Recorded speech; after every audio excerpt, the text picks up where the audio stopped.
ভণ্টিৰ নাম জিম্পী শইকীয়া।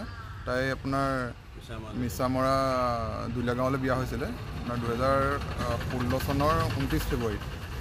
তাৰপৰা তেখেতৰ হাজবেণ্ডৰ নাম আপোনাৰ অভিজিত বৰা। আৰু অলপ দিনৰ আগত পৰহি আপোনাৰ শুক্ৰবাৰ ৰাতিপুৱা ফোন পালোঁ যে তাইক কিবা এটা হৈছে বুলি। তাৰপৰা আমি ততাতৈয়াকৈ আহিলোঁ। অহাৰ পিছত আমাৰ দেখিলোঁ যে মানে তাই বিচনাত পৰি আছে, মানে মৃত অৱস্থাত। তাৰপৰা আমি সোধা পোছাত কৰিলোঁ, পিছত গম পাইছোঁ যে তেখেত মানে যে কিবা হেৰি হৈছে বুলি, মানে ছুইচাইড কৰিছে বুলি আমাক কৈছে। ৰাতিপুৱা আমি খবৰ পাইছোঁ চাৰে 9মান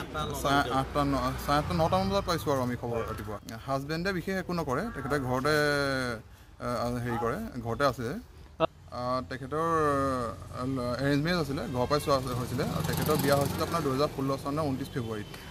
জিম্পী শইকীয়া হয়। তেনেকুৱা মাজে সময়ে এবাৰ দুবাৰ কৈছিলে। তাৰপৰা দেউতাহঁতকো কয় যে মাজে তাক অলপ হেৰি কৰে, কিন্তু তাই বহুত বিশেষ আমাক একো নক'লে। হয়তো মদ্যপান কৰে বুলি আমি অলপকৈ গম পাইছোঁ, কিন্তু আমি যিহেতু আমি চকুৰে দেখা নাই বা সেইটো কাৰণে 100% ক'ব নোৱাৰোঁ।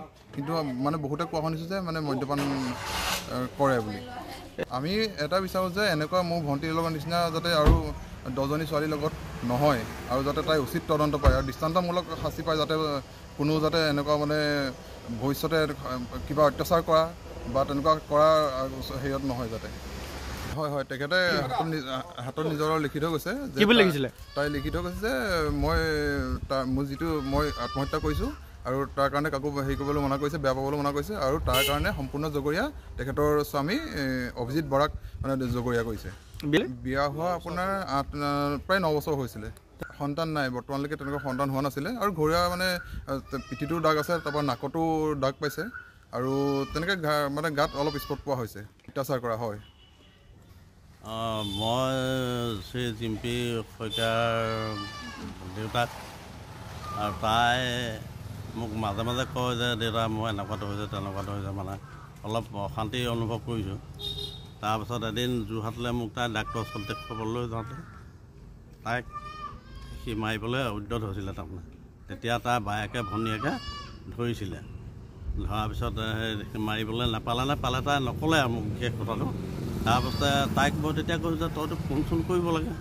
তাৰ বোলে মই ফোন নকৰোঁ। এতিয়া কাৰোবাৰ ভয়তে ফোন নকৰে নে সিহঁতি ভয় খুৱাই থৈছে নে সেইটো নাজানো।